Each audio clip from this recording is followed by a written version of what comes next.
Hello everyone, welcome back to my channel. हम लोग पढ़ रहे थे डिज़ाइन ऑफ आरसीसी स्ट्रक्चर में limit state method. Last class में हम लोग डिस्कस किए थे कि लिमिट स्टेट मेथड में दो पार्ट्स होते हैं, लिमिट स्टेट ऑफ कोलैप्स और limit state of serviceability. Limit state of collapse के अंदर भी हम लोग डिस्कस किए थे कि फ्लेक्सर कंडीशन है, शेयर कंडीशन है, टॉर्जन कंडीशन है और कॉम्प्रेशन कंडीशन है।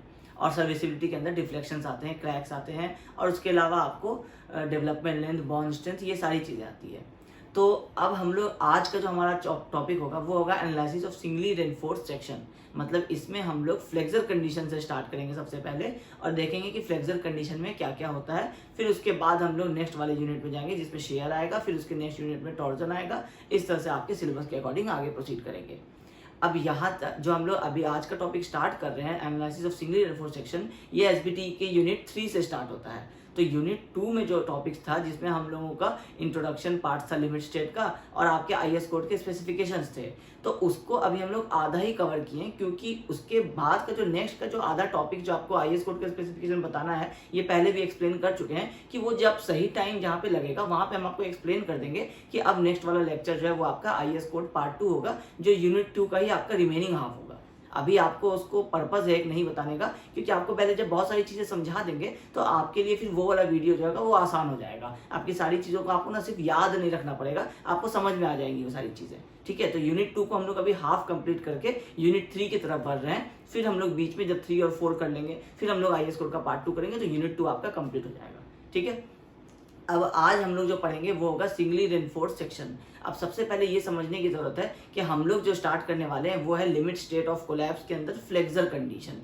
फ्लेक्सर हम लोग डिस्कस किए थे कि बेंडिंग को ही फ्लेक्सर बोलते हैं। अब बेंडिंग के बारे में आप पढ़ रखे होंगे, जब आप मैकेनिक्स पढ़ रहे होंगे तो उसमें आपने पढ़ा होगा कि अगर आपका फॉर एग्जांपल एक सिंपली सपोर्टेड बीम है, इसके ऊपर आपका यूरिया आ रहा है, तो इस बीम में क्या होता है, इसमें आता है बेंडिंग। क्यों? क्योंकि ये दो सपोर्ट्स के बीच में सस्पेंडेड रखा हुआ है। तो वैसा कोई भी मेंबर जो आपको दो सपोर्ट्स के बीच में सस्पेंडेड रखा रहेगा, उसमें जो अब ऊपर से लोडिंग आएगा तो उसमें आएगा आपको बेंडिंग, तो वो कहलाएगा आपको फ्लेक्सर। बेंडिंग का ही दूसरा नाम फ्लेक्सर है।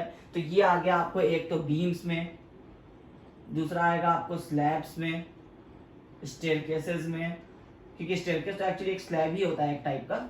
इन तीनों में आएगा आपको फ्लेक्सर कंडीशन। फुटिंग्स में भी आता है फ्लेक्सर। ठीक है, क्योंकि जब आपके ऊपर से लोड पड़ता है, ये ग्राउंड पे अगर आपका ये एक फुटिंग रखा हुआ है इस तरह से, और इसके ऊपर जब आपके ऊपर से लोड पड़ता है तो ये भी कुछ आपको इस तरह से बेंड होता है। ठीक है, तो ये जो कॉन्सेप्ट अभी हम लोग पढ़ेंगे फ्लेक्सर का, ये आपको सारे ही जो आपके मेंबर्स होंगे जो जिसमें बेंडिंग आएगा वो उन सारे पे ही लागू होता है। इसलिए अभी हम लोग design of beam, design of slab, design of columns ये सब नहीं पढ़ रहे हैं। अभी हम लोग पढ़ रहे हैं एनालिसिस। एनालिसिस का मतलब क्या होता है कि कैलकुलेट करना, उसके प्रोसेस को समझना। तो अभी हम लोग समझेंगे लिमिट स्टेट मेथड के प्रोसेस को, कि जब वो बीम्स में आते हैं, जो बीम्स में हम लोग डायरेक्टली जब डिजाइन ऑफ बीम्स करेंगे तो हम लोग क्या करेंगे, फॉर्मूलाज यूज करते हुए स्टेप्स निकालेंगे। लेकिन वो फॉर्मूला कहाँ से आया, वो फॉर्मूला आपको याद नहीं रखना पड़ेगा, वो इस वाले कॉन्सेप्ट से आता है। इसी का आपका टोटल, जब आपके डिप्लोमा लेवल पे आपके इन सारे मेथड्स का एक्सप्लेनेशन ही इंपॉर्टेंट है। जब आप बीटेक लेवल पे जाएंगे तो उसमें आपको ये सारे मेथड्स एक यूनिट में ही स्टार्टिंग के कंबाइंड कर दिए जाएंगे और फिर आपको उसके आगे से बीम, स्लैब और उन सारे का जो डिजाइन होगा वो स्टार्ट हो जाता है। आपके लेवल पे भी डिजाइन का पार्ट है, हम लोग उसको भी डिस्कस करेंगे, बट वो उसका डिफिकल्टी लेवल बहुत हार्ड नहीं होगा। ठीक है, तो अभी हम लोग पहला पढ़ रहे हैं फ्लेक्सर कंडीशन की। जैसा हर वो मेंबर जिसमें डिफ्लेक्शन बेंडिंग आएगा तो वो आएगा फ्लेक्सर के अंदर। अब उसके बाद दूसरा क्या आता है, शेयर। ऐसा ही जिसमें आपको बेंडिंग आता है, तो जब बेंडिंग आता है तो उसमें शेयर भी आता है। मतलब यही सारे चीजों में बेंडिंग का कॉन्सेप्ट भी अभी हम लोग समझेंगे, फिर इन सारे में शेयर का कॉन्सेप्ट किस तरह से आएगा वो नेक्स्ट वाले यूनिट में समझेंगे, फिर उसके ऊपर टॉर्जन कैसे आएगा। तो मतलब आपको बेंडिंग भी हम लोग समझेंगे अलग से, उसके बाद हम लोग शेयर समझेंगे, उसके बाद हम लोग टॉर्जन समझेंगे, तो आपके और लास्ट में जब हम लोग डिजाइन वाला पार्ट करेंगे तो हम लोग इन तीनों इफेक्ट्स को कंबाइन करके सबसे वर्स्ट क्या कंडीशन होगा वो लेंगे और उसके हिसाब से हम लोग डिजाइन करेंगे अपना मेंबर। ये हो जाएगा एक कॉन्सेप्ट। इसके बाद आता है आपका कॉम्प्रेशन। तो कॉम्प्रेशन किन मेंबर्स में आता है, अब आप इमेजिन कीजिए कि जब आप बीम की बात कर रहे हैं तो बीम आपका ये, अगर आपका एक बीम है और ये दो सपोर्ट्स के ऊपर रखा हुआ है तो इसमें कॉम्प्रेशन नहीं आएगा ना, क्योंकि इसमें लोड एक्सियली नहीं पड़ेगा और एक्सियली पड़ के इसको कॉम्प्रेस नहीं करेगा, क्योंकि आपका इसका पर्पस क्या है, इस कंक्रीट और स्टील को मिक्स करने का, कि ये बीम के तरह अपना वर्क करेगा। तो बीम का काम क्या है, दो सपोर्ट्स के बीच में जो सस्पेंडेड पोर्शन होगा वहां फ्री स्पेस प्रोवाइड करने के लिए आप बीम प्रोवाइड करते हैं। तो ये बीम का काम आपका हमेशा बेंडिंग, शेयर और टॉर्जन लेने का ही होगा, इसका काम कॉम्प्रेशन लेने का नहीं होगा। तो कॉम्प्रेशन कौन कौन लेगा, तो कॉम्प्रेशन लेगा आपको कॉलम, जिसको लेमेंस टर्म में आप पिलर्स कहते हैं, ये एक्चुअली इंजीनियरिंग टर्म में इसको हम लोग कॉलम्स बोलते हैं। तो ये कॉलम्स आपका आएगा कॉम्प्रेशन में। तो आप बीम पढ़ेंगे, स्लैब पढ़ेंगे, स्टेयरकेस पढ़ेंगे और फुटिंग्स पढ़ेंगे बेंडिंग, शियर, टॉर्जन के फोर्सेस को कंबाइन करते हुए। और जब कॉलम्स की बात करेंगे तो आप कंप्रेशन के फोर्सेस को कंबाइन करेंगे।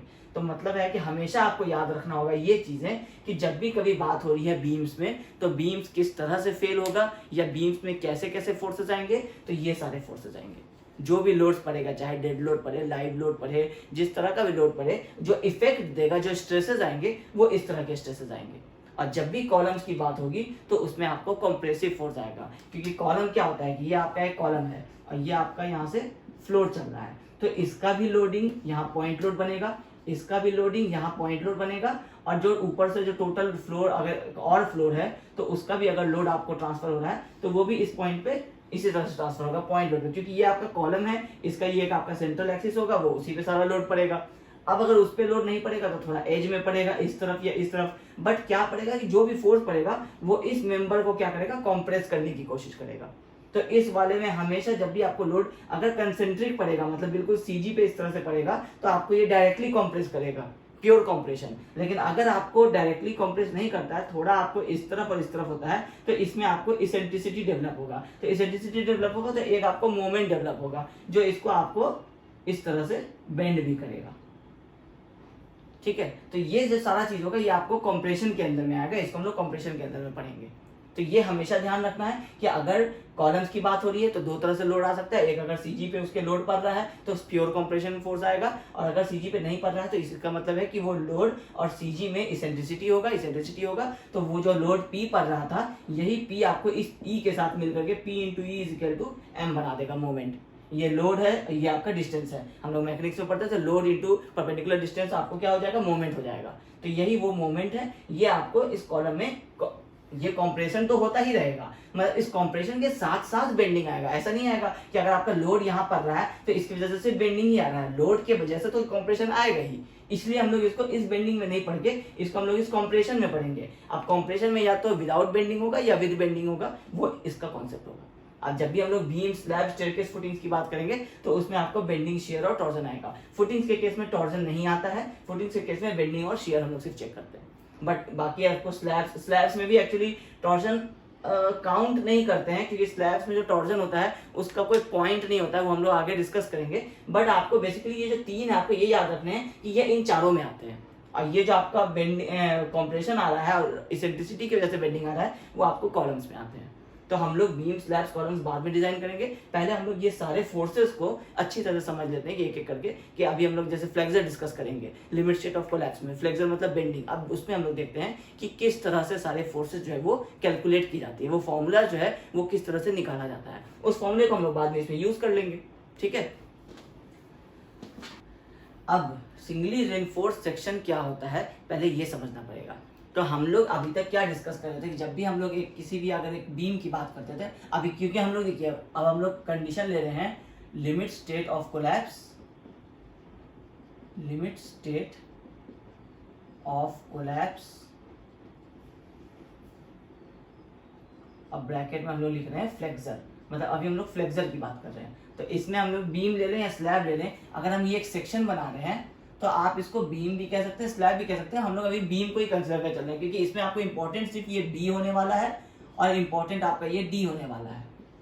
अब ये रेशियो इंपॉर्टेंट नहीं होगा कि बी कितना होगा और डी कितना होगा, इसलिए अभी हम लोग एग्जांपल के लिए एक बीम से स्टार्ट करते हैं कि अब हम लोग फ्लेक्सर की बात कर रहे हैं तो बीम्स में फ्लेक्सर ज्यादा आता है। स्लैब का जो फ्लेक्सर होता है वो थोड़ा डिफरेंट टाइप का होता है। जैसे अगर आप वन वे स्लैब और टू वे स्लैब अगर आप जानते हैं, तो वन वे स्लैब में क्या होता है कि आपको कुछ इस तरह से स्लैब होता है, तो इसमें जब आपका लोड पड़ता है तो ये लोड क्या करता है, ये हाफ में इसको डिवाइड कर देता है, क्योंकि ये साइज बहुत कम होता है और ये बहुत ज्यादा होता है। तो ये सारा लोडिंग आधा इस तरफ ट्रांसफर हो जाता है इस बीम पे और आधा इस तरफ ट्रांसफर हो जाता है। तो ये वन वे स्लैब में क्या होता है कि लोड्स आपको एक बीम की तरह ही ऐड करते हैं, लेकिन जैसे ही आप टू वे स्लैब बना देते हैं तो टू वे स्लैब में जब आपका इस तरह से लोड ट्रांसफर होता है तो कुछ इस पे, कुछ इस पे, कुछ इस पे, कुछ इस पे आता है। तो जैसे ही आपका, अगर आप एक तरफ के लोडिंग को कंसिडर करके आप इसको अगर एक बीम बनाना चाहिएगा और बीम की तरह डिजाइन करना चाहिएगा, तो ये सिर्फ एक तरफ का लोडिंग कंसिडर नहीं होगा, क्योंकि इसमें इधर से भी तो कंटिन्यूटी है, ये वाला भी तो कुछ लोड आ रहा है ना, तो इसका भी तो एक रेजिस्टेंस मिलेगा। तो इसलिए इसका जो डिफ्लेक्शन आता है ये आपको आउट ऑफ प्लेन डिफ्लेक्शन आता है। मतलब है कि अगर आपका एक लाइन है, इस पे लोड पड़ा, तो ये सिंपली इस तरह से डिफ्लेक्ट नहीं कर जाएगा। ये इसको अगर आप 3D में देखेंगे तो ये मेरा हाथ है, ये एक स्लैब है, इसमें जब लोड पड़ रहा है और अगर लोड इस डायरेक्शन से, अगर ये पेन है, इस पेन को अगर हम इस तरह से पुट करके यहाँ से इसमें प्रेशर दे रहे हैं, तो मेरा हाथ सिर्फ इस तरह से डाउनवर्ड ही डिफ्लेक्ट नहीं कर रहा है, ये दोनों जो मेरे पोर्शंस हैं ये भी साथ में डिफ्लेक्ट कर रहे हैं और ये उसको रेजिस्टेंस भी दे रहे हैं। अगर हम इसको इस तरह से लोड दें तो आप इसको बीम कह सकते हैं, लेकिन जब हम इस तरह से लोड दे रहे हैं कि इसने पूरे एरिया पे आपका सिर्फ एक ये पेन सिर्फ एक लाइन की तरह लोड दे रहा है, तो उसमें आपका जो डिफ्लेक्शन होगा वो डिफरेंट होगा। ये आप हाथ के एग्जांपल से समझ सकते हैं कि आप इसको जैसे ही प्रेस करेंगे तो आपका पूरा हाथ उसको सपोर्ट दे रहा है या फिर डिफ्लेक्ट हो रहा है। और जब आप इसकी बात करते हैं तो आप जितना इस पर लोड देंगे ये हाथ उतना डाउन होते चला जाएगा। तो ये होता है बीम के केसेस में, ठीक है। तो इसलिए अभी हम लोग क्या कर रहे हैं कि हम लोग सिर्फ बीम का एग्जांपल ले रहे हैं कि हम लोग एक लोडिंग दे रहे हैं, उसके वजह से डायरेक्टली आपका डिफ्लेक्शन आ जा रहा है। अब ये हम लोग हमेशा बात कर रहे थे कि एक बीम में अगर ये प्योर कंक्रीट का है तो आप इसके सेंट्रल से एक लाइन ड्रॉ कर सकते हैं जिसको हम लोग कह सकते हैं न्यूट्रल एक्सिस। न्यूट्रल एक्सिस क्या होता है कि इस न्यूट्रल एक्सिस के ऊपर आपका कंक्रीट कंप्रेशन में रहता है और नीचे वाला कंक्रीट आपका टेंशन में रहता है। क्योंकि जब आप इसको इस तरह से बनाएंगे, ये आपका एक बीम होगा और ये आपका सपोर्ट होगा, तो इसके ऊपर जब आप इस तरह से यूडीएल लोड देंगे और आप इसका डिफ्लेक्शन अगर देखना चाहेंगे तो ये कुछ इस तरह से डिफ्लेक्ट करेगा,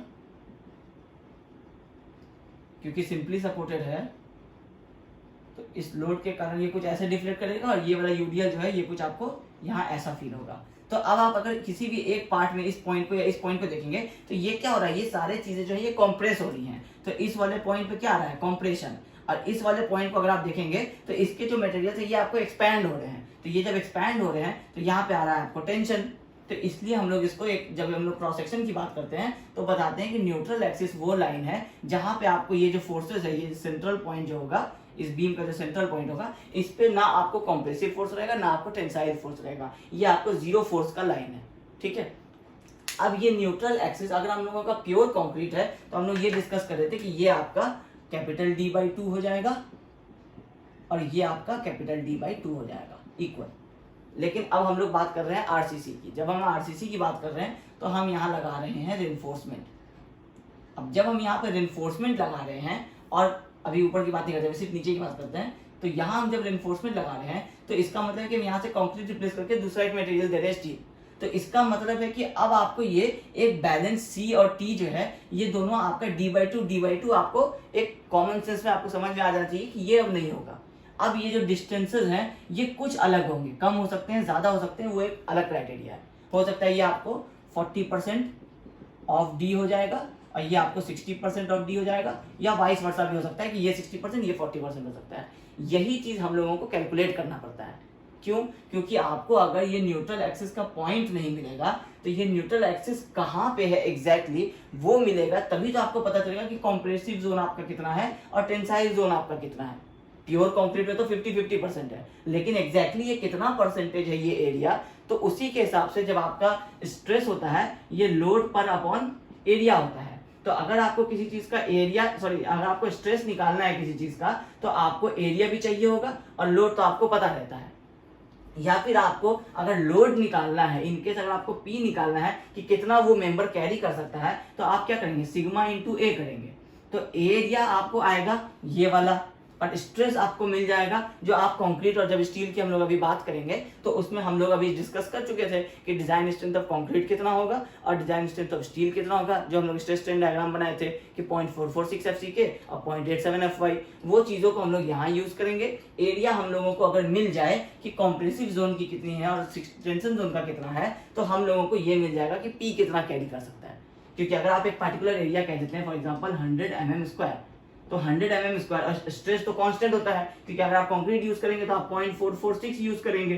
तो जब 0.446 यूज करेंगे और 100 आप फिक्स कर दिए हैं तो इसका जो आंसर निकलेगा वो आपका उसका टोटल लोड कैरिंग कैपेसिटी होगा। अब अगर उससे ज्यादा का लोड आता है तो ये 100 mm² को आपको बढ़ाना पड़ेगा ना, तभी तो ये कैरी कर पाएगा। इसका मतलब है कि अगर आप इसको नहीं बढ़ाते हैं, फिक्स रख देते हैं, तो ये 100 mm² का एरिया इतना ही लोड ले पाएगा जितना आपका आंसर आने वाला है। यही सिंपल सा कॉन्सेप्ट है। अब इसी कॉन्सेप्ट को हम लोग यूज करते हैं सिंगली रेनफोर्स के एनालिसिस में। अब कैसे यूज करते हैं, ये तो हो गया आपका न्यूट्रल एक्सिस, आपको पता चल गया कि आपका सेंटर के आसपास कहीं होता है, बट एग्जैक्टली कहाँ होता है ये आपको निकालना पड़ता है। अब इससे सवाल ये आता है कि सिंगली रेनफोर्स्ड बीम और डबली रेनफोर्स्ड बीम दो टर्म्स होते हैं। पहला टर्म है आपको सिंगली रेनफोर्स्ड बीम, हम लोग अभी बीम की ही बात कर रहे हैं सिर्फ, ठीक है। और दूसरा आता है आपको डबली रेनफोर्स्ड बीम। अब ये दोनों टर्म क्या होता है, ये पहले आपका बेसिक थ्योरी है। इससे भी आपको क्वेश्चन आ सकता है एग्जाम में कि सिंगली रेनफोर्स्ड बीम और डबली रेनफोर्स्ड बीम को एक्सप्लेन कीजिए, या फिर अभी इसके आगे एक और टॉपिक पढ़ाएंगे कि अंडर रेनफोर्स्ड, ओवर रेनफोर्स्ड और बैलेंस सेक्शन क्या होता है, इसका आपको थ्योरी भी पूछा जा सकता है, ठीक है। तो अब सबसे पहले ये समझिए कि जब भी हम लोग एनालिसिस में जब हम लोग limit state of collapse flexor की बात कर रहे हैं, तो उसमें हम लोग ये analysis of singly reinforced section क्या कर रहे हैं। तो अब आपको पता होना चाहिए कि सिंगली रेनफोर्स्ड क्या होता है, डबली रेनफोर्स्ड क्या होता है। क्योंकि आप क्या करेंगे कि अभी पहले सिंगली रेनफोर्स्ड के लिए एनालिसिस करेंगे फ्लेक्सर के कंडीशन में, फिर आप डबली रेनफोर्स्ड के लिए भी एनालिसिस करेंगे फ्लेक्सर के कंडीशन में, फिर आपका फ्लेक्सर जो होगा वो कंप्लीट हो जाएगा, फिर हम लोग मूव करेंगे शियर की तरफ, ठीक है। अब सिंगली रेनफोर्स्ड बीम क्या होता है कि जब आप इस बीम का आप एग्जांपल ले रहे हैं, ये आपका बीम का क्रॉस सेक्शन है जिसका साइज आपका बी और कैपिटल डी है। अब इसमें हम लोग को पता है कि जो न्यूट्रल एक्सिस से नीचे का पोर्शन है वो टेंसाइल पोर्शन है, और जो ऊपर वाला पोर्शन है वो कॉम्प्रेसिव जोन है। तो जब आपका पता है आपको कि कंक्रीट आपका टेंशन फोर्स में वीक है, तो आपको उसी टेंशन फोर्स को इंक्रीज करने के लिए आप रेनफोर्समेंट यूज कर रहे थे। तो आप रेनफोर्समेंट कहाँ यूज कर रहे थे, टेंसाइल जोन में, क्योंकि आपको पता है कि इसके नीचे का जो कंक्रीट है ये आपको टेंशन फोर्स नहीं कैरी कर पाएगा। तो इसको टेंशन फोर्स को कैरी करने के, क्योंकि यहाँ वाला जो कंक्रीट है ये कंप्रेशन फोर्स को कैरी कर लेगा, तो यहाँ आप अगर स्टील प्रोवाइड कर देते हैं तो वो आपके टेंशन फोर्स को कैरी कर लेगा। तो दोनों कंबाइंड होकर के आपको पूरा टोटल टेंशन और कंप्रेसिव जितना भी फोर्स आएगा उसको कैरी कर सकेंगे। तो जब आप अपने सिर्फ टेंशन जोन में रेनफोर्समेंट प्रोवाइड करते हैं, आप अपना सरिया या छड़ जिसको आप कहते हैं नॉर्मल टर्म में, तो अगर आप उसको जब सिर्फ टेंशन जोन में आप प्रोवाइड करते हैं तो आपका वो कहलाता है सिंगली रेनफोर्स्ड बीम। और जब भी आपको रेनफोर्समेंट टेंशन जोन में देने के बाद अगर आप यहाँ भी रेनफोर्समेंट दे देते हैं और फिर आपको लगता है कि अब यहाँ रेनफोर्समेंट और प्रोवाइड नहीं कर पाएंगे, तो आप क्या करते हैं, आप यहाँ भी रेनफोर्समेंट प्रोवाइड करते हैं इस तरह से, तो आपका वो कहलाता है डबली रेनफोर्स्ड बीम। अब आप सोच रहे होंगे कि सारे बीम तो डबली रेनफोर्स्ड बीम ही होते हैं, सिंगली रेनफोर्स्ड बीम होता कहाँ है, क्योंकि आप जितने भी बीम्स देखते होंगे उसमें बॉटम में रेनफोर्समेंट होते हैं, टॉप में रेनफोर्समेंट होते हैं, और वो आपको स्टीरअप से कंबाइंड होते हैं।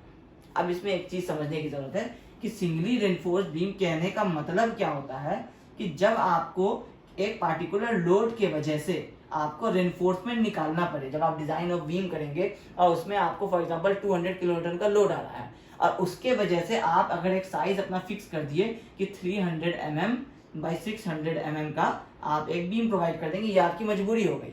अब आप क्या करते हैं कि इससे ज्यादा अगर आप प्रोवाइड करेंगे तो हो सकता है आपका फ्लोर का जो डेप्थ हाइट होगा वो आपका कम हो जाएगा। तो अगर आप लिमिट कर देते हैं कि हम 300 बाई 600 ही प्रोवाइड करेंगे, अब इसके अंदर चाहे रेनफोर्समेंट जितना प्रोवाइड कर दो, तो आपका अगर एग्जांपल के लिए पी जो है वो 200 किलो न्यूटन है, और इसके लिए जब आप डिजाइन ऑफ बीम से पूरा सॉल्यूशन करके आप रेनफोर्समेंट निकाले और आपको निकल के आया कि आपको 6 बार्स प्रोवाइड करने हैं 25 फाई के। 25 फाई का मतलब हमेशा डिजाइन ऑफ आरसीसी स्ट्रक्चर में डायमीटर होगा, ठीक है। तो 6 बार्स, ये 6-25 फाई जब भी लिखेंगे हम लोग तो 25 आपको डायमीटर का वैल्यू होगा, फाई सिंबल होता है मतलब 25 डाया है, और 6 जो है ये आपका नंबर है, तो मतलब आपको 6 नंबर ऑफ बार्स 25 डाया के प्रोवाइड करने हैं।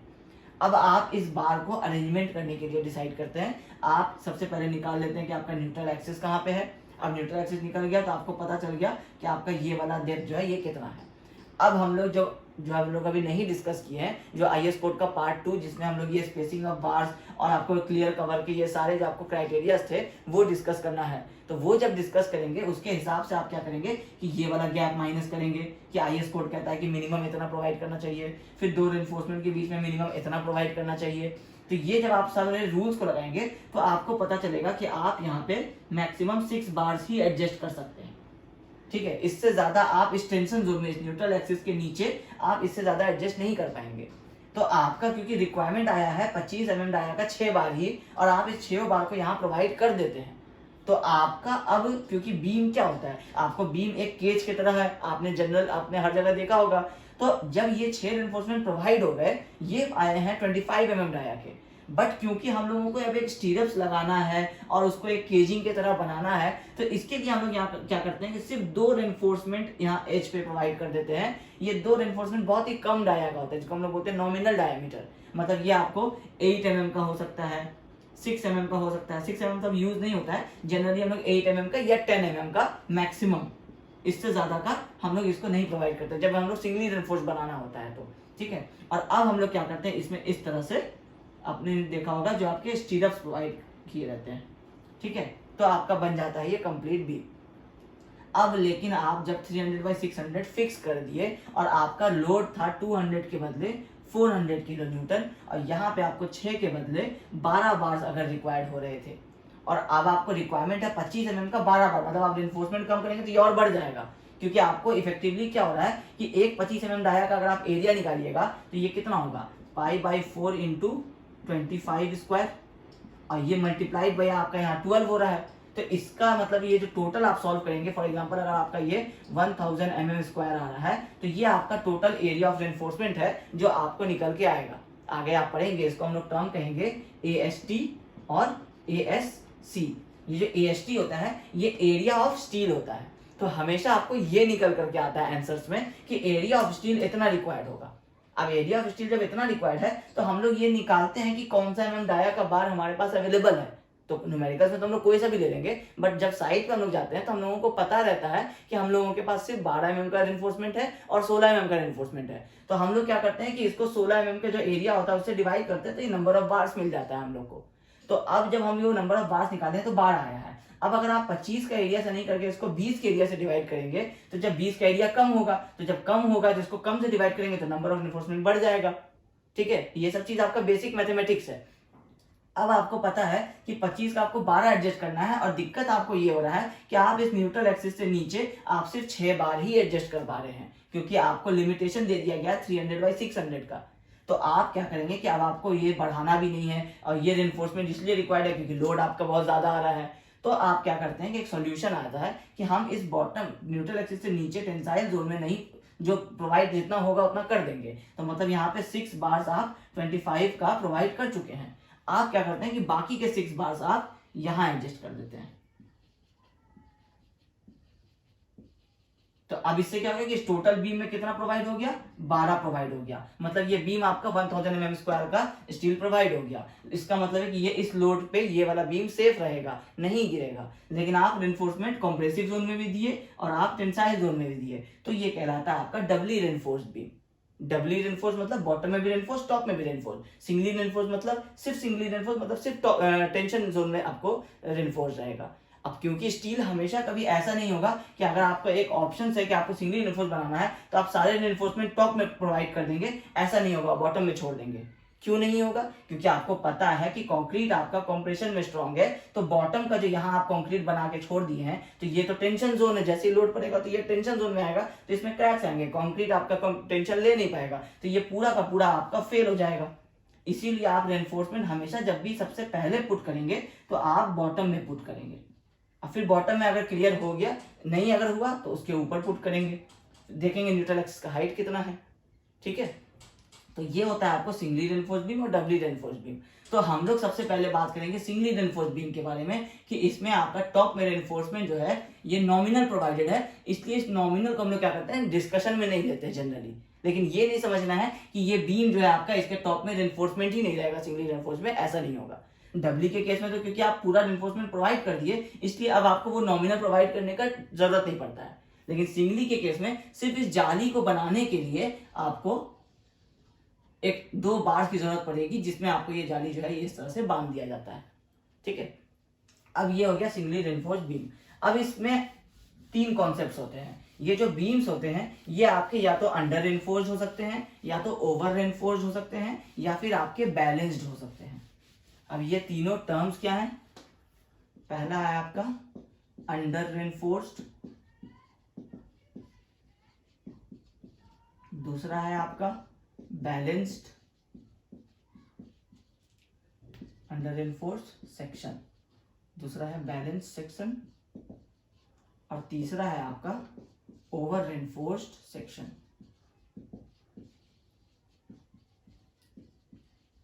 ये ध्यान रखना है कि जो हम लोग सिंगली और डबली की बात कर रहे हैं, तो अंडर ये जो तीनों कंडीशंस है, ये तीनों आपके टाइप्स ऑफ सेक्शंस है, ये आपको सिंगली और डबली दोनों में हो सकते हैं, सिंगली या फिर डबली। मतलब जब आप सिंगली रेनफोर्स का भी हम लोग एनालिसिस कर रहे हैं तो भी हम लोग इन तीनों का ध्यान रखेंगे, जब हम डबली रेनफोर्स का भी एनालिसिस करेंगे तो भी हम इन तीनों का ध्यान रखेंगे। अब ये तीनों चीज क्या होता है जो दोनों केसेस में आ सकता है? अब तीनों चीज ये है कि आपका जो एक बीम है, इसका जो आपका ये न्यूट्रल एक्सिस है, या चलिए इसको इस तरह समझते हैं कि आपका एक बीम में आप ये बीम बना रहे हैं, इसमें आप यहाँ पे आप अपना स्टील प्रोवाइड कर दिए बॉटम में, ठीक है, टॉप में आपका नॉमिनल स्टील प्रोवाइडेड है, उसकी हम लोग बात अभी नहीं कर रहे हैं, सिंगली रेनफोर्स का ही समझते हैं अभी। अब इसमें आपका लोडिंग पड़ा, तो लोडिंग पड़ा तो आप अभी आपका बिल्डिंग है, इसमें आप रह रहे हैं। अब आपको जब स्ट्रेसेस इस बीम में जनरेट हो रहा है तो आपको पता तो नहीं चल रहा है, क्योंकि आपका डेली उस पर लोड पड़ रहा है। कई बार बीम्स के ऊपर से ब्रिक वॉल बने हुए रहते हैं, तो वो बीम आपका स्ट्रेस में तो है, बट क्योंकि वो डिजाइन किया हुआ है इसलिए उसका स्ट्रेस जो है वो अंडर लिमिट्स है, इसलिए वो आपको गिर नहीं रहा है, क्योंकि आप उसमें रेनफोर्समेंट जो है वो सफिशिएंटली प्रोवाइड किए हैं।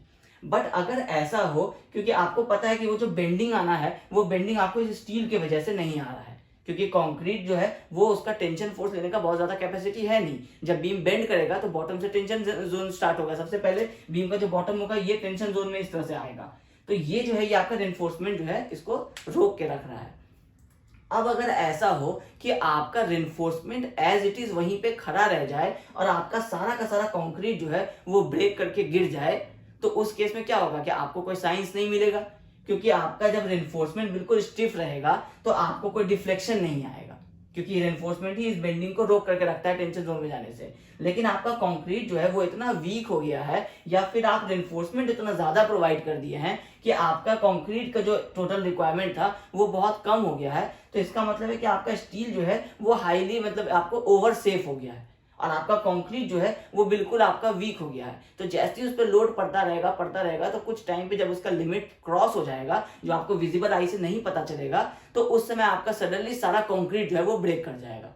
अब आप इफेक्टिवली जब भी आप सेफ खड़े हैं अपने घर में, तो आप उस कंक्रीट के स्टील के साथ कंबाइन होने की वजह से ही खड़े हैं। जैसे ही आपका कंक्रीट आपको ब्रेक होगा तो उस वो वाला पोर्शन ब्रेक होगा, उसके ऊपर का ग्रेजुअली दूसरा पोर्शन फिर ब्रेक होगा, तो इस तरह से क्या होगा कि आपका पूरा स्ट्रक्चर जो है वो फेल हो जाएगा, रेनफोर्समेंट एज इट इज खड़ा रह जाएगा, क्योंकि रेनफोर्समेंट आपका स्ट्रेस्ड हुआ ही नहीं जितना उसका लिमिट था। रेनफोर्समेंट का लिमिट कितना होता है 0.87 FY, तो इतना तक उसका कैपेसिटी है रेनफोर्समेंट का लेने का डिजाइन के केस में। तो जब इतना स्ट्रेस तक वो पहुंचा ही नहीं, फॉर एग्जांपल वो आपको 0.7 FY तक पहुंचा है, अभी उसके पास 0.17 FY और लेने का कैपेसिटी है लोड, बट उतना कैपेसिटी आपके कंक्रीट का बचा ही नहीं, कंक्रीट अपने 0.446 FCK के वैल्यू पे पहुंच गया, तो कंक्रीट ब्रेक कर जाएगा।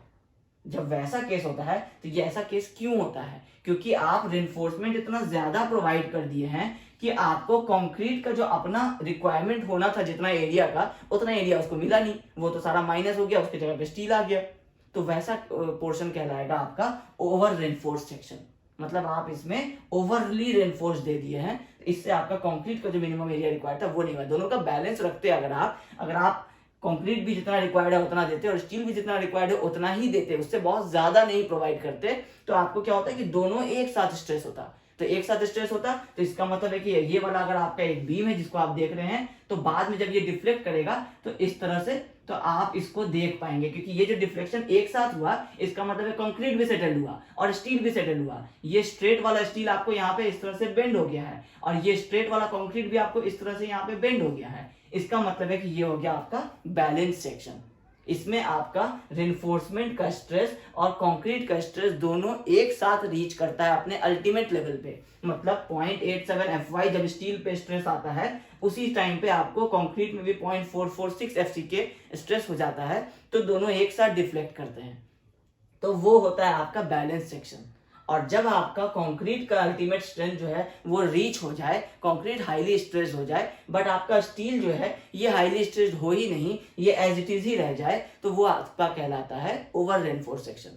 और जब आपका कंक्रीट एज इट इज रहे और आपका स्टील अगर बेंड होने लगे तो उसमें क्या होगा कि स्टील आपका सडनली ब्रेक करता नहीं है, कंक्रीट तो क्योंकि ब्रिटल है, स्टील आपका डक्टाइल है, तो स्टील जब भी कभी अगर उसमें लोड हैवी हो जाएगा 0.87 को क्रॉस करेगा तो स्टील क्या होगा, बेंड होना शुरू होगा। जब बेंड होने लगेगा धीरे धीरे उसमें आपको साइंस शो होने लगेंगे, आपको क्रैक्स दिखने लगेंगे अपने बीम्स में कि ये बीम्स के बॉटम में क्रैक्स आ रहा है। फिर वहां से आप देखेंगे कि सबसे पहले थोड़ा सा कंक्रीट झड़ने लगा है, बट आपको कोलैप्स नहीं हो रहा है, वो बीम बेंड होता चला जा रहा है। 1 घंटे में नहीं होगा, 1 दिन में होगा, 2 दिन में होगा, 5 दिन में होगा, बट आपको वो विजिबली जो है ना वो आपको एक साइन शो करेगा। तो साइन शो करेगा तो आपको पता चल जाएगा कि ये अब कुछ इसमें दिक्कत हो रहा है, तो आप वहां से सेफली रिमूव हो सकता है, आप सेफली वहां से हट सकते हैं। तो ये आपको तब होगा जब आप रेनफोर्समेंट अंडर रेनफोर्स रखेंगे, मतलब आप रेनफोर्समेंट का जो एरिया है, रेनफोर्समेंट प्रोवाइड उतना ही करेंगे जितना रिक्वायर्ड आ रहा है, बट उसका एरिया जो है उसको टेंशन जोन में इस तरह से हम लोग एडजस्ट करेंगे कि आपका जो कंक्रीट का एरिया है वो ज्यादा रहेगा और आपका स्टील का जो एरिया है वो कम रहेगा। कंपैरिजन हम लोग कर रहे हैं दोनों का, तो कंक्रीट ज्यादा रखेंगे और स्टील कम रखेंगे तो आपको कंक्रीट में कुछ नहीं होगा, कंक्रीट अपना 0.446 FCK के रेंज पे नहीं पहुंचेगा। जब स्टील 0.87 FY पहुंच जाएगा तो उस समय कंक्रीट आपका 0.39 FCK ही अगर पहुंचा होगा, तो इसका मतलब है कि स्टील फेल होना शुरू हो रहा है, कंक्रीट फेल नहीं हो रहा है। जब स्टील फेल होना शुरू हो रहा है तो स्टील आपको बेंडिंग साइन देगा, जब बेंडिंग साइन देगा तो आपको साइंस दिख जाएंगे अपने बिल्डिंग में फेलियर के, जब साइंस दिख जाएंगे तो लॉस ऑफ लाइफ नहीं होगा। ठीक है, तो ये होता है आपको सिंगल अंडर रेनफोर्स सेक्शन, जब आप रेनफोर्समेंट का एरिया आपके कंक्रीट के एरिया से कंपैरेटिवली कम रहता है। जब आपका दोनों बैलेंस्ड रहता है तो बैलेंस्ड है, और जब आप रेनफोर्समेंट का एरिया इतना ज्यादा प्रोवाइड कर देते हैं, जैसे अभी हम लोग 12 हम लोग डिस्कस करते हैं कि 12 बार हम लोग 25 का प्रोवाइड करेंगे, अगर आप 16 बार 25 का प्रोवाइड करते हैं, रिक्वायरमेंट 12 का आ रहा है, बट आप फिर भी उसको ओवर सेव करने के लिए कि हम लोग ज्यादा प्रोवाइड करेंगे तो ज्यादा सेफ रहेगा, आप उसमें 16 बार्स को एडजस्ट कर देते हैं। तो किसके कॉस्ट पे? कंक्रीट के कॉस्ट पे। कंक्रीट हटाएंगे तभी तो वहां पे स्टील लगाएंगे, जब कंक्रीट हटाएंगे तो वो हो जाएगा आपका ओवर रेनफोर्स सेक्शन। तो इस डिस्कशन से आपको क्या समझ में आ रहा होगा कि सबसे बेस्ट है आपका बैलेंस्ड कंडीशन। क्यों? क्योंकि दोनों एक साथ रिफ्लेक्ट होंगे, आपको एक प्रॉपर साइन दिख जाएगा। अगर आपको कोई प्रिवेंटिव मेजर्स अगर पॉसिबल है तो आपको, अगर जैसे सपोर्ट्स की जरूरत है, इंटरमीडिएट सपोर्ट्स अगर आपको लगा देने से, जैसे आपका ये सिंपली सपोर्टेड आप बीम पढ़ते थे, इसमें आपका ये यूडीएल पढ़ा आता था, तो इसमें आपका बेंडिंग मोमेंट कुछ इतना आ गया, इसका वैल्यू WL²/8 हो जाता था अगर ये यूडीएल W का है और ये स्पैन आपका अगर L है तो। ठीक है, अब आपको पता है कि ये WL²/8 हो गया, और अगर आपका W 100 का है और L आपका 10 का है तो आपका 100 × 10² / 8 हो जाएगा। अगर आप इसके बीच में जब ये डिफ्लेक्शन हो रहा है, अगर आप इसके बीच में आप यहाँ सपोर्ट्स लगा देते हैं इस तरह से, तो अब आपका ये क्या हो गया? कंटिन्यूअस बीम हो गया। अब कंटिन्यूअस बीम हो गया तो आपको ये वाला स्पैन क्या हो गया? रिड्यूस हो गया। अब आप इसी में अगर आप WL² में 10 की जगह पे अगर आप 3 स्क्वायर रखेंगे तो ऑटोमेटिकली वो वैल्यू आपका कम हो जाएगा, क्योंकि नीचे तो आपका 8 ही है, बट ऊपर क्या हो रहा है? 100 की जगह पे आपका 10 की जगह पे आपका 3 स्क्वायर, 10 स्क्वायर 100 होता है, 3 स्क्वायर 9 होता है, मतलब 10 टाइम्स वो आपको वो क्या हो गया? रिड्यूस हो गया। ठीक है, तो ये सब अगर प्रिवेंटिव मेजर्स जो आगे पढ़ा जाता है तो वो अगर पॉसिबल होता है तो वो आप कर लेंगे। कब? जब आपका बैलेंस सेक्शन रहेगा, या फिर अंडर रेनफोर्स भी अगर रहेगा तो भी आप उसमें वो चीजें कर सकते हैं, बट ओवर रेनफोर्स में आप कर ही नहीं सकते हैं।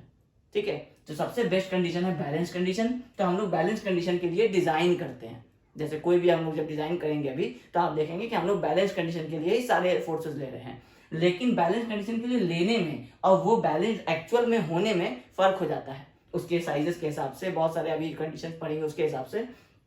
तो वो या तो आपका सिंगली रेनफोर्स रहता है या फिर आपका या तो आपका अंडर रेनफोर्स रहता है या आपका ओवर रेनफोर्स रहता है। तो आप वहां पे चूज करते हैं कि अगर ओवर रेनफोर्स आ रहा है तो हम वो वाला पार्ट डिजाइन ही नहीं करेंगे, हम अपने साइजेस को और बढ़ा देंगे ताकि वो ओवर रेनफोर्स से घट करके या तो बैलेंस पे आके टिक जाए या सिंगली रेनफोर्स पे आके टिक जाए। अब बैलेंस क्यों नहीं हो पाता है? क्योंकि इस तरह समझिए कि ये एक बोर्ड है और इस पे एक यहाँ लाइन ड्रॉ कर दिया गया है, इस लाइन के इधर अंडर रेनफोर्स है और इस लाइन के उधर ओवर रेनफोर्स है।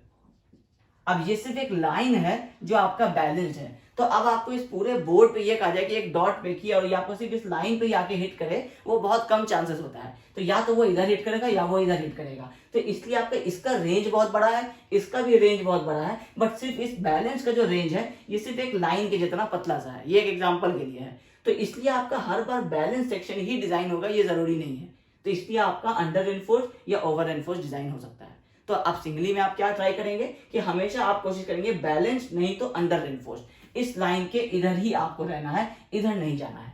ऐसा कौन कहता है? IS 456/2000 कि अगर कोई मेंबर आपका ओवर रेनफोर्स डिजाइन हो रहा है तो आप उसको ओवर रेनफोर्स नहीं डिजाइन करके उसका आप लिमिट कर देंगे उसको इस लाइन पे, और आप इस लाइन तक के लिए उसको डिजाइन कर देंगे। मतलब यहाँ से आपका फोर्सेस लगना शुरू हुआ 0 से, और ये आपको यहाँ पे आकर के अगर आपका एंड हो रहा है, मान लीजिए आपका ये बेंडिंग मोमेंट है, यहाँ 0, यहाँ 10 किलो न्यूटन मीटर, यहाँ 50 किलो न्यूटन मीटर, और यहाँ 80 किलो न्यूटन मीटर।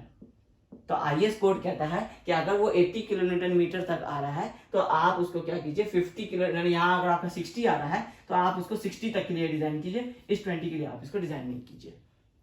तो जब आप इसको 60 के लिए डिजाइन करेंगे तो जाहिर सी बात है कि आपका अगर एक लोड P = 400 किलो न्यूटन आ रहा था, उसके हिसाब से ही आपका बेंडिंग मोमेंट आता है जो आपका 80 किलो न्यूटन आ रहा था, किलो न्यूटन मीटर, और इसके हिसाब से ही आपका एक बीम का साइज रिक्वायर्ड हो रहा था जिसमें आप ये रेनफोर्समेंट प्रोवाइड कर रहे थे। क्योंकि जब आप रेनफोर्समेंट प्रोवाइड कर रहे हैं इसका मतलब आपको बीम का साइज पता चल चुका है। तो जब बीम का साइज आपको पता है और उसमें आपको ये जो लोड है ये इस बीम साइज में इतना का मोमेंट दे रहा है, लेकिन अलाउड आपको 60 ही हो रहा है, तो आप लोड तो रिड्यूस कर नहीं सकते हैं, क्योंकि लोड तो किसी स्ट्रक्चर के ऊपर पड़ता है, वो आपके हाथ में नहीं होता है। आपके हाथ में होता है कि आप इसका साइज बदल सकते हैं। तो अगर आप इस साइज को थोड़ा और इंक्रीज कर दें इस तरह से, तो ये 80 के बदले आपको 60 का ही मोमेंट आएगा। जैसे 60 का आएगा तो कोड तो कह ही रहा है कि आपको ओवर एनफोर्स नहीं करके बैलेंस के लाइन तक डिजाइन कर लेना है। ये होगा हम लोगों का analysis of singly reinforced section. इसी को भी हम लोग मैथमेटिकली देखने वाले हैं। पर्पस हम लोगों का यही होगा सारा, कि हम लोगों को बीम का साइज देखना है कि कम रखना है या ज्यादा रखना है। न्यूट्रल एक्सिस फाइंड आउट करना पड़ेगा सबसे पहले, क्योंकि हम लोगों को ये नहीं पता चलेगा कि कंप्रेशन जोन कितना जोन है और टेंशन जोन कितना दूर है। यही सबसे पहले पता करेंगे, और उसके बाद हम लोग ग्रेजुअली देखेंगे कि हम लोग अंडर रेनफोर्स में पहुंच रहे हैं या ओवर रेनफोर्स में पहुंच रहे हैं, और उसके बाद हम लोग उसका न्यूमेरिकल देखेंगे। तो बेसिकली हम लोग ये न्यूट्रल एक्सिस जानेंगे, ये under reinforce, over reinforce, balance section ये जानेंगे, और हम लोग इसका न्यूमेरिकल देखेंगे सिंगली रेनफोर्स सेक्शन में। फिर डब्ल्यू में भी कुछ ऐसा ही होगा, वो हम लोग डब्ल्यू में डिस्कस करेंगे। ठीक है, अब आते हैं हम लोग मैथमेटिकल डेरिवेशंस की तरफ। तो सबसे पहले हम लोग बीम का सेक्शन बना लेते हैं। इसमें हमारा ये ओवरऑल डेप्थ D है, टॉप टू बॉटम, और ये हमारा विड्थ, या ऊपर नहीं, हाँ ऊपर ही लिख देते हैं, ये हमारा width of the beam B है। ठीक है, अब इसमें आपको समझने की जरूरत है। अब यहाँ पे आपका आएगा वर्क में स्ट्रेस स्ट्रेन डायग्राम, जो हम लोग अभी समझे थे लास्ट क्लास तक में, और आएगा आपका जो एजम्पशन जो हम लोग जस्ट इसके पहले वाले क्लास में समझे थे। ये हम लोगों का एक बीम का लाइन है, मतलब अब हम लोग क्या कर रहे हैं कि इस बीम को हम लोग एक लाइन से रिप्रेजेंट कर रहे हैं। ठीक है, अब ये आपका लाइन है। अभी हम लोग सबसे पहले क्या करते हैं, स्ट्रेन डायग्राम बनाने की कोशिश करेंगे। स्ट्रेन डायग्राम क्या होता है, और दूसरा हम लोग बताएंगे स्ट्रेस डायग्राम। मतलब एक पार्टिकुलर मेंबर में, ये हमारा मेंबर का रेंज है यहाँ से लेकर के यहाँ तक, क्योंकि ये आपका मेंबर बनाए हैं, इससे क्लियर हो रहा है कि हम इस लाइन को आगे कंटिन्यू किए, इस लाइन को आगे कंटिन्यू किए। अब हम लोग ये बात करना चाह रहे हैं कि यहाँ कहीं पे हमारा एक पॉइंट है जो कि हमारा न्यूट्रल एक्सिस है, इसके ऊपर कंप्रेशन है, इसके नीचे टेंशन है। इसका मतलब है कि अगर हम लोग स्ट्रेन और स्ट्रेस की बात कर रहे हैं तो इस पॉइंट पे वो सब 0 होना चाहिए, क्योंकि ये पॉइंट ही है आपको क्या, न्यूट्रल एक्सिस। अब आपको यह पता है कि इस पे आपको कोई फोर्सेस नहीं आने वाले हैं। अब आपको क्या होगा कि ऊपर की तरफ कंप्रेशन आएगा, नीचे की तरफ टेंशन आएगा। ठीक है, अब स्ट्रेन डायग्राम के लिए आप अगर आप एजम्पशंस नोट डाउन कर रखे होंगे कॉपी में, तो उसमें जाके देखिए, आपको शायद सेकंड या थर्ड वाला पॉइंट था आपको कि स्ट्रेन जो है कंक्रीट में जब मैक्सिमम एक्सट्रीम टॉप फाइबर पे आपको कंक्रीट में जो स्ट्रेन होगा वो 0.0035 होगा। ये वैल्यू हम लोग डिस्कस किए थे एजम्पशन में। ठीक है, और जो हम लोग एक 6th वाला एजम्पशन आप देखेंगे तो उसमें स्टील का बताए थे कि आपको स्टील में, जहां पे आप स्टील प्रोवाइड करते हैं टेंशन जोन में, उस वाले लेवल पे आपको जो स्ट्रेस होगा, सॉरी जो उसमें आपको स्ट्रेन होगा, ये एप्सिलॉन हो गया कंक्रीट का, और उसमें जो स्टील का होगा वो होगा 0.87 FY/ES प्लस 0.002। ये दो चीज हम लोग डिस्कस किए थे एजम्पशन में। अब ये दोनों चीज में उसमें लिखा हुआ भी था कि ये आपको स्ट्रेन है कंक्रीट के एक्सट्रीम फाइबर में, और ये आपको स्ट्रेन है स्टील के उस लोकेशन पे जहां पे आप स्टील प्रोवाइड करेंगे। तो अब अगर इस वाले में हम लोग देखें कि हम लोग रेनफोर्समेंट यहां प्रोवाइड कर रहे हैं अगर, और हम लोग बॉटम से थोड़ा छोड़ करके प्रोवाइड करते हैं, क्योंकि हम लोग डिस्कस कर लिए हैं कि ये आपका इस पॉइंट से जो सेंटर होता है, इससे नीचे का जो होता है ये आपका कहलाता है इफेक्टिव कवर। तो ये इफेक्टिव कवर हम लोग अगर यहाँ पे सिंबल दे रहे हैं इसका D डैश, या हम लोग, हाँ इसको हम लोग DC डिनोट करते हैं। तो जब हम लोग डी सी दे रहे हैं मतलब ये कवर का इफेक्टिव डेप्थ है, तो इसका मतलब है कि ये वाला जो आपका अब डेप्थ बच गया ये आपका क्या हो गया, इफेक्टिव डेप्थ हो गया। ठीक है, तो ये वाला लाइन को भी अगर हम लोग आगे एक्सटेंड करें, क्योंकि एजम्पशंस में ये लिखा हुआ है कि ये वाला लाइन हम लोगों के लिए इंपॉर्टेंट है, ये वाला भी, बॉटम वाला भी और ये वाला भी। तो वो कह रहा है कि अगर आप ये 0 कंसिडर कर रहे हैं तो इससे आपका जो कॉम्प्रेशन जो कंक्रीट में जो आपका स्ट्रेन होगा वो आपका 0.0035 का वैल्यू होगा। तो इसको हम लोग 0.0035 कंसिडर कर ले रहे हैं। ठीक है, अब इसको 0 से पॉजिटिव और नेगेटिव अभी नहीं कंसिडर करना है। ठीक है, अभी आपको सिर्फ समझना है कि 0 से एक वैल्यू है जो 0.0035 जो कंक्रीट के टॉप मोस्ट फाइबर कंक्रीट का कौन सा है, ये वाला है, और स्टील का बॉटम मोस्ट फाइबर कौन सा है, ये वाला है। क्योंकि इसके नीचे वाला कंक्रीट तो हम लोग डिस्कस किए थे कि इसको हम लोग वेस्टेज कंसिडर करके चलते हैं, इसको हम लोग काउंट नहीं करते हैं अपने एनालिसिस में। जो ये स्ट्रेंथ अगर दे दिया तो वो बेनिफिट है, अदरवाइज वो नहीं देता है। ये आईएस कोड कहता है कि स्टील के नीचे का जो कंक्रीट है इसको आप नहीं कंसिडर करेंगे। ठीक है, अब ये हो गया आपको उसका वैल्यू। अब इसके बाद यहाँ पे आपको ये 0 आएगा, क्योंकि इस न्यूट्रल एक्सिस जहां पे भी निकला है जितने भी हाइट पे, उस वाले हाइट में आपको स्ट्रेन होगा वो 0 होगा। तो अगर 0 होगा तो आप इस लाइन को इस तरह से कनेक्ट कर सकते हैं। ये 0 से लेकर के 0.0035 तक आपका स्ट्रेन इंक्रीज हो रहा है। ये हम लोग ये जो चार्ट पढ़े थे स्ट्रेस स्ट्रेन डायग्राम, तो 0 आता था, फिर 0.002 आता था, फिर 0.0035 आता था, जहां पे ये इस तरह से जाकर के एंड हो जाता था। ठीक है, तो ये वाला स्ट्रेन होता था, तो 0 से आपको ये लीनियरली इंक्रीज करेगा। ये इसका कॉन्सेप्ट है, क्योंकि 0 से यहाँ से यहाँ ये लीनियरली ही वेरी कर रहा था। ठीक है, अब जो कह रहा है कि वो स्टील में जो होगा वो आपका 0.87 FY/ES प्लस 0.002 होगा। ये भी हम लोग डिस्कस कर लिए थे कैसे होगा। तो इसका वैल्यू कुछ आपका यहां पे होगा।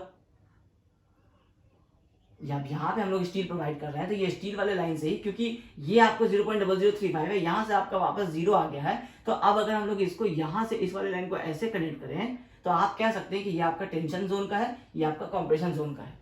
इस लाइन से आपको पॉजिटिव और नेगेटिव अभी नहीं डिराइव करना है, अभी आपको सिर्फ वैल्यू समझना है कि ये वाला वैल्यू कितना होगा। ये तो हो गया 0.0035, ये वाला वैल्यू कितना हो गया, तो ये वाला हो गया आपका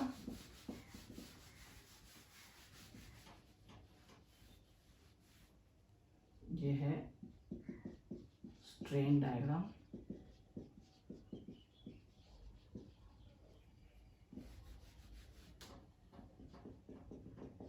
ये है स्ट्रेस डायग्राम, ये आपका सेक्शन। ठीक है, तो इसका जो वैल्यू होगा ये होगा 0.87 FY/ES प्लस 0.002। ये हम लोगों को समझ में आ गया। अब ये हो गया आपको स्ट्रेन की बात हो गई। अब इस वाली लाइन को हम लोग हटा देते हैं। अब आते हैं स्ट्रेस पे। अब स्ट्रेस के लिए आपको सबसे पहले कंक्रीट की बात कर लेते हैं, क्योंकि इसमें हम लोग कंक्रीट का बात अलग करेंगे, स्टील का बात अलग करेंगे। ये कंक्रीट का स्ट्रेस स्ट्रेन डायग्राम हम लोग बनाए थे आइडियलाइज्ड, ये कुछ इस तरह से गया था, और इसको हम लोग क्या किए थे, यहाँ पे एंड कर दिए थे। और जब हम लोग इसका हाइट जानना चाहें कि एक्स एक्सिस से कितना होगा, तो ये वाला आपको है टोटल, यहाँ तो है 0.446 FCK। मतलब ये वाला जो आपको वैल्यू है ये एक्स एक्सिस है, तो ये जो हाइट है ये तो 0.446 FCK है। और ये आपको 0.002 तक ये पैराबोलिक होता था, और 0.0035 तक में ये लास्ट में जाकर के एंड हो जाता था। अब आपको यहाँ एक डायग्राम हम इस तरह से बनाते हैं, ये। अब अगर आप इसको सही से देखेंगे तो ये कुछ आपको इसी स्ट्रेस स्ट्रेन डायग्राम के जैसा दिख रहा है। तो अगर ये इस स्ट्रेस स्ट्रेन डायग्राम के जैसा है तो ये वाला हाइट आपका कितना हो जाना चाहिए, 0.446 FCK हो जाना चाहिए, क्योंकि ये वाला हाइट कितना है आपका 0 से 0.446 FCK, क्योंकि यहाँ पे आपका 0 था, यहाँ कहीं पे आपका FCK था, बीच में आपका 0.67 FCK था, और यहाँ पे 0.446 FCK था। तो ये वाला हाइट आपको ये वाला हाइट हो गया। यहां तक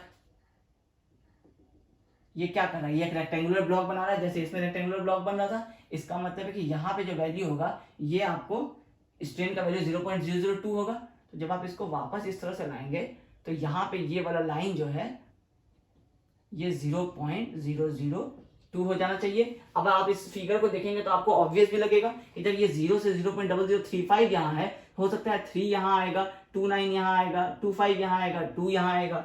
तो इस 0.002 के कॉरस्पॉन्डिंग में जो ये पॉइंट मीट कर रहा है, इसके नीचे ये पैराबोलिक पाथ फॉलो कर रहा है, इसके नीचे ये ऊपर ये आपको रेक्टेंगुलर पाथ फॉलो कर रहा है। तो ये क्या है आपका स्ट्रेस डायग्राम। तो स्ट्रेस डायग्राम जो बनता है ये कंक्रीट का सेपरेट बनता है, स्टील का सेपरेट बनता है, क्योंकि दोनों का आपका जो स्ट्रेस स्ट्रेन डायग्राम है ये अलग होता है। इसी को हम लोग आइडियलाइज करके यहाँ बनाते हैं। अब क्योंकि कंक्रीट इतने दूर में है, अगर हम लोग इसी न्यूट्रल एक्सिस को यहाँ एक्सपेंड कर दें तो आप देखेंगे कि ये न्यूट्रल एक्सिस से स्टार्ट हो रहा है और कंक्रीट के एक्सट्रीम फाइबर तक जाकर के एंड हो रहा है। तो ये इतनी दूर बात हो गई कंक्रीट की। अब आपका ये इतना आपका कंक्रीट था, इसलिए ये डायग्राम जो है ये इतना दूर तक आपको इस तरह से बना। अब स्टील आप क्या कर रहे हैं, आप सिर्फ एक लाइन में ही प्रोवाइड कर दे रहे हैं। तो जब एक लाइन में प्रोवाइड कर दे रहे हैं तो ये वाला लाइन आपका स्टील का हो जाएगा स्ट्रेस। तो स्टील का स्ट्रेस कितना था, डायरेक्टली 0.87 FY, और तो कुछ था ही नहीं उसमें।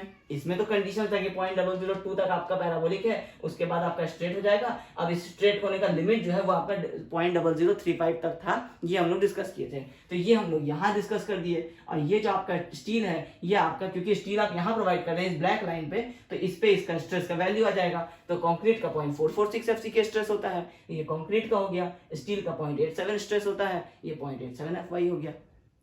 ये हो गया आपका स्ट्रेन डायग्राम, स्ट्रेस डायग्राम, और ये आपका सेक्शन। अब आपको इससे निकालना है सबसे पहले न्यूट्रल एक्सिस, क्योंकि अगर आप न्यूट्रल एक्सिस नहीं निकालेंगे तो आपको पता नहीं चलेगा कि आपका कंप्रेशन जोन कहाँ है, टेंशन जोन कहाँ है। और दूसरा इंफॉर्मेशन जो न्यूट्रल एक्सिस से मिलता है वो ये होता है कि न्यूट्रल एक्सिस आपका जीरो फोर्स है। तो न्यूट्रल एक्सिस के बराबर अगर आप प्रोवाइड करेंगे अपने बीम में तो सेक्शन आपका बैलेंस्ड बनेगा। और अगर आप न्यूट्रल एक्सिस से ऊपर रखेंगे तो आपका अंडर रेनफोर्स बनेगा, और अगर आप न्यूट्रल एक्सिस से ज्यादा प्रोवाइड करेंगे तो आपका ओवर रेनफोर्स बनेगा। अब जैसे अब न्यूट्रल एक्सिस का जो हाइट है ये हम लोग हमेशा टॉप से देखते हैं। अब ये टॉप से इसका हाइट जो है इसको हम लोग एक्स कंसिडर कर लेते हैं एग्जाम्पल के लिए, ठीक है। अब अगर इसका हाइट अगर आपका टॉप से एक्स है, तो अगर X is equal to X है तो इसका मतलब है कि क्या है, ये बैलेंस सेक्शन है, बैलेंस सेक्शन।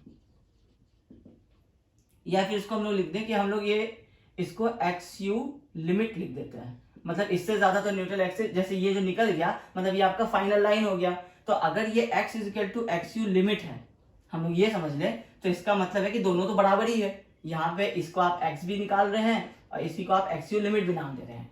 तो XU लिमिट के अगर बराबर आ जाता है तो आपका बैलेंस सेक्शन होगा। लेकिन अगर आप x निकालते हैं और आपको पता है कि लिमिट का जो वैल्यू है, मतलब जो न्यूट्रल एक्सिस का एक लिमिट का भी हम लोग पढ़ेंगे कि उसका एक फॉर्मूला होता है, तो उस फॉर्मूले में जब पुट करते हैं तो हम लोगों को पता चल जाता है कि इस गिवन कंडीशन में न्यूट्रल एक्सिस मैक्सिमम इतना हो सकता है। तो जब आपको ये पता चल जाएगा कि इतने डेप्थ पे न्यूट्रल एक्सिस हो सकता है, और जब आप कैलकुलेट करके निकाल रहे हैं वो अगर आपका कम आता है उस एक्सियल लिमिट से, तो कम आने का मतलब क्या है कि न्यूट्रल एक्सिस ऊपर की तरफ रह जाता है, यहाँ कहीं पे निकल के आता है, तो इसका मतलब है कि वो हो जाएगा आपका अंडर रेनफोर्स्ड सेक्शन। ठीक है, हम रेनफोर्स्ड को R/F लिखेंगे शॉर्ट में, आपको नहीं लिखना, आपको टोटल अंडर रेनफोर्स सेक्शन लिखना है, ठीक है। और अगर x आपका ग्रेटर आता है XU लिमिट से, तो आप कहेंगे कि ये ओवर रेनफोर्स सेक्शन है, ठीक है। तो अब हम लोगों के लिए इंपॉर्टेंट है कि सबसे पहले हम लोगों को एक तो ये XU लिमिट पता रहे कि XU लिमिट कितना होगा, तभी तो हम लोग x जब बार बार निकालेंगे तो हम इस XU लिमिट से मैच कर सकेंगे कि XU लिमिट हम लोगों का कम आ रहा है या ज्यादा आ रहा है। तो XU लिमिट का तो आपको डायरेक्टली एक फॉर्मूला है जो भी हम लोग डिस्कस कर लेते हैं, लेकिन x जो है ये आपको इस डायग्राम से, ये जो आपका सेक्शन है स्ट्रेन डायग्राम और स्ट्रेस डायग्राम है, इससे देख करके अभी हम लोग ये x क्या है आपका न्यूट्रल एक्सिस है।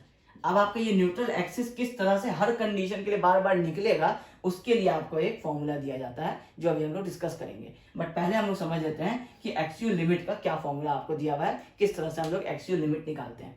XU लिमिट क्या है ये समझ में आ गया होगा कि जो x क्या है, न्यूट्रल एक्सिस का डेप्थ है, तो मतलब depth of limiting neutral axis, मतलब इससे ज्यादा का न्यूट्रल एक्सिस हो ही नहीं सकता है टॉप वाले पोर्शन से। ये आपको एक फॉर्मूला से, एक एम्पेरिकल फॉर्मूला है उससे निकल के आता है।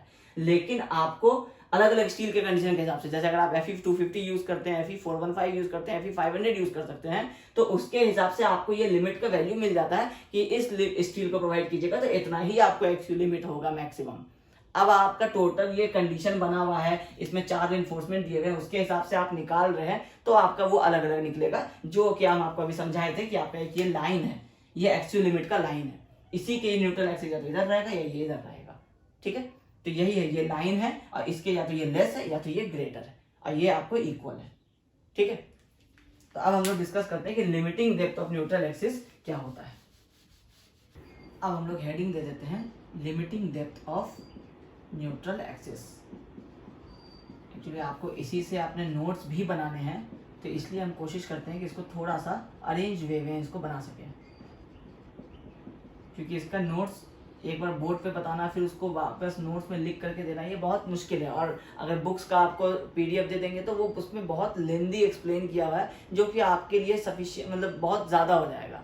तो आप चाहें तो आप इसमें से ही डायरेक्टली आप अपने नोट्स को, क्योंकि इसके पहले तक का सारा जो चीज़ था वो आपको थ्योरी था, तो उसका तो आपको अगर कोई बुक से अगर हमको रेफरेंस मिलेगा तो हम उसका आपको पीडीएफ सेंड कर देंगे यूट्यूब पे ही। लेकिन आप इसको जो है ये पोर्शन आपको किसी बुक का रेफरेंस नहीं सेंड करेंगे। ये जो हम यहाँ सॉल्व करेंगे ये एक तो उस तरह से कहीं मिलेगा भी नहीं मे बी, और अगर मिलेगा भी तो वो बहुत ज़्यादा ही एलेबोरेट किया रहेगा, तो आप उसको हो सकता है सही से समझ नहीं पाएंगे।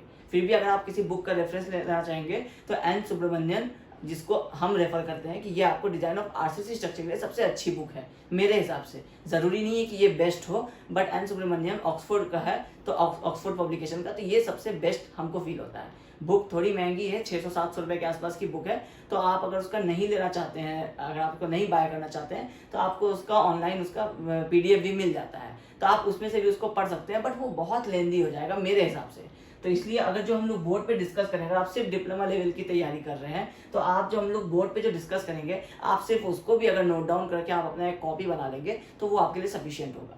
जैसे हम लोग अभी लास्ट क्लास में एजम्पशंस डिस्कस कर लिए थे, तो आप वो एजम्पशंस को एक तो नोट डाउन कर लीजिए। उसके बाद आप फिर आपका आ गया ये limiting depth of neutral axis, जिसमें आप पहले हेडिंग दे सकते हैं कि analysis of singly reinforced section, उसमें ये डायग्राम आपका बना हुआ रहेगा। उसके बाद आप जो जो आपको मिला, जैसे अभी हम लोग ये डिस्कस करेंगे, आप इसको नोट डाउन कर सकते हैं। तो इस तरह से भी आपका सिलेबस हो सकता है। एग्जैक्ट नोट्स नहीं भी हो पाएगा, बट एक अच्छा आपका एक कॉपी बन जाएगा, जिसको आप कभी भी देखेंगे तो आपको समझ में आ जाएगा, उसमें आपके सारे की पॉइंट्स लिखे रहेंगे। तो इसके लिए हम आपको कहेंगे कि इस सब्जेक्ट का एक कॉपी एक सेपरेट बना लीजिए और इसी क्लास के साथ साथ आप उसका नोट्स बना लीजिए, ठीक है।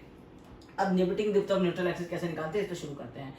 स्ट्रेन डायग्राम में आते हैं हम लोग। इसमें हमारे पास दो ट्राइंगल है। अगर हम इसको सिमिलर ट्राइंगल रूल लगाएं कि similar triangle rule in strain diagram,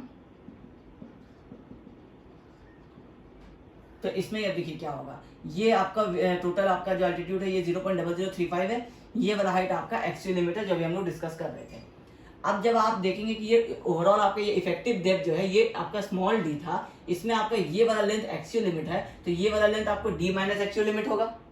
अब आपका ये लेंथ जब डी माइनस एक्चुअल लिमिट आपको पता चल गया इस ट्रायंगल में, और ये वाला वैल्यू आपको पता था कि 0.87 FI/ES प्लस 0.002 होता है, तो अब आप जब सिमिलर ट्रायंगल लगाएंगे तो ये क्या हो जाएगा 0.0035 divided by actual limit is equal to, अब आप नीचे वाले में आ जाएंगे तो 0.87 FY/ES प्लस 0.002, ये पूरा न्यूमरेटर में है और डिनोमिनेटर में आपका D minus एक्सयू limit, D minus एक्सयू limit.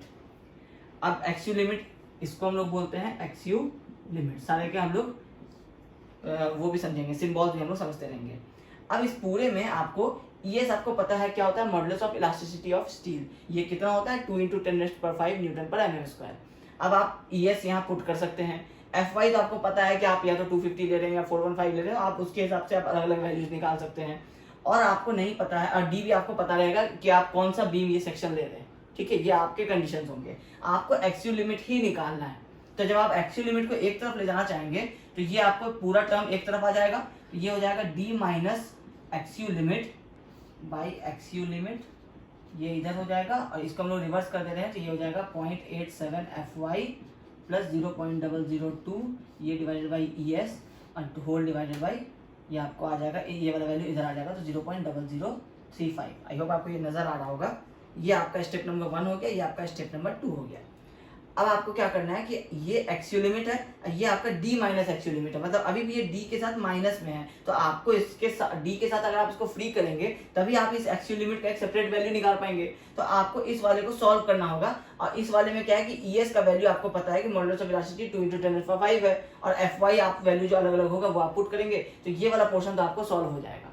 तो अब इसको ब्रेक करने के लिए हम लोग यहाँ लिखते हैं, ये आप इसको डी बाई माइनस एक्सियोलिम बाई जो एक्सियोलिम है इसको आप इस तरह से लिख सकते हैं कि डी बाई एक्सियोलिम माइनस एक्सियोलिम बाई एक्सियोलिम, ये लिख सकते हैं इसी को ब्रेक करके, क्योंकि इसी को हम लोग माइनस किए होंगे, ये कॉमन लिए होंगे, तभी तो ये डी माइनस एक्सियोलिम आया होगा। तो ये आपको कट करके 1 हो जाएगा और ये इक्वल टू हो जाएगा 0.87 Fy बाई 2। चाहे तो आप इसका वैल्यू पुट कर दीजिए ई का 2 × 10⁵ प्लस 0.002 डिवाइडेड बाई 0.0035। ठीक है, ये स्टेप नंबर 3 हो गया आपका।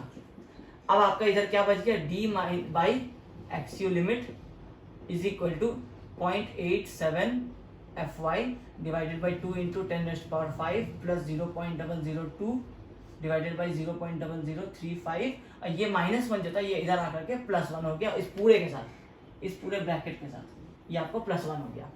अब जब आप इसको सॉल्व करेंगे Fy के टर्म में ही रहने देंगे और पहले इसमें इस वाले पोर्शन को हम लोग सॉल्व कर देंगे, उसके बाद हम लोग इसको डिवाइड करके इसको सॉल्व कर देंगे। तो ये पूरा सॉल्व करने का जब हम लोग उसको +1 करेंगे तो ये आ जाएगा D by x u limit is equal to 0.87 Fy plus 1100 divided by 700, ये आ जाएगा टोटल। तो आपको एक्सियो लिमिट निकालना है, तो अगर आप इसको एक तरफ ले जाएंगे तो ये क्या हो जाएगा एक्स, अगर ये आप इसको रिवर्स कर लेंगे तो एक्सियो लिमिट डिवाइडेड बाई डी कर देंगे जब आप इसको, तो ये भी आपको क्या हो जाएगा 700 डिवाइडेड बाई 0.87 Fy प्लस 1100 हो जाएगा। अब आपको अगर कहा जाएगा सिर्फ एक्सियो लिमिट निकालिए, तो एक्सियो लिमिट के लिए आप क्या कर देंगे, ये पूरा आपको 700 डिवाइडेड बाई 0.87 Fy प्लस 1100, ये एक टर्म ब्रैकेट में हो जाएगा, मल्टीप्लाइड बाई ये डी कर देंगे, तो ये आपको आ जाएगा एक्सियो लिमिट का वैल्यू। तो ये जो आपको वैल्यू निकला है ये Fy के टर्म में है, मतलब आपका अलग अलग Fy के लिए, Fe 250 के लिए, Fe 415 के लिए और Fe 500 के लिए, ये तीनों के लिए आपको सॉल्व हो सकता है और अलग अलग वैल्यू दे सकता है। तो इस पूरे टर्म को हम लोग कहेंगे k, एक वैल्यू दे देते हैं कांस्टेंट k, और ये आपको d से मल्टीप्लाई कीजिएगा जब आप इस k को, तो ये क्या निकल जाएगा आपको एक्सियो लिमिट। तो एक्सियो लिमिट का एक फॉर्मूला हो जाता है k इंटू डी, जिसमें या तो k का वैल्यू आप डायरेक्टली यहाँ याद रख लीजिए अलग अलग स्टील के लिए, Fe 250 के लिए, Fe 415 के लिए और Fe 500 के लिए। तो इसके लिए जब आप पुट करेंगे एक एक करके, यहाँ 250 पुट करेंगे तो ये सॉल्व हो जाएगा पूरा, तो सॉल्व होकर आएगा 0.53। जब आप इसमें Fe 415 का 415 पुट करेंगे तो ये आएगा 0.48 और ये Fe 500 का आ जाएगा 0.46। तो ये जो आपको वैल्यू है ये आपको वैल्यू है एक्सियो लिम बाई डी का। अगर आप इस डी को इधर ले आएंगे तो ये आपको यही तो यहाँ पे निकला था, ये एक्सियो लिम बाई डी। तो इसको अगर आप देखेंगे तो ये एक्सियो लिम बाई डी का जो ये वैल्यू आया यही आ रहा है 0.53, 0.48, 0.46। तो अगर आपको कोई कह दे कि एक्सियो लिम बाई डी का वैल्यू ये है और आपको डेप्थ पता है कि बीम का इतने वाले बीम के लिए हमने निकालना चाह रहे हैं, तो आप इसमें डायरेक्टली डी को इस तरफ पुट करके के साथ मल्टीप्लाई करके आप एक्सियो लिमिट निकाल सकते हैं। यही है ये formula limiting depth of neutral axis का। ये जो टेबल है ये आपको IS 456 2000 में पेज नंबर 43 या 42 पे कहीं पे गिवन है, आपको क्लॉज और पेज नंबर साथ में नीचे आ जाएगा, तो उसमें आपको ये वाला वैल्यू जो है ये गिवन है। ये आपको इस तरह से नहीं गिवन है, ये आपको गिवन है एक्सियो लिम बाई डी का वैल्यू फॉर Fe 250, 415 एंड 500। तो ये आप देखेंगे IS कोड में आपको ये वाला टेबल गिवन है। तो इसी तरह हम लोग जब टॉपिक्स डिस्कस करते रहेंगे तो साथ साथ में जो क्लॉज जहां पे बताना जरूरी है वो हम लोग वहां पे डिस्कस करेंगे, क्योंकि अभी हम आपको ये एक्सियो लिमिट बाई डी का टेबल अगर बता देंगे IS कोड वाले पार्ट में ही, तो आपको ये समझ में नहीं आएगा कि ये यूज कहाँ करना है, फिर आपको ये लगेगा सिर्फ याद करना है।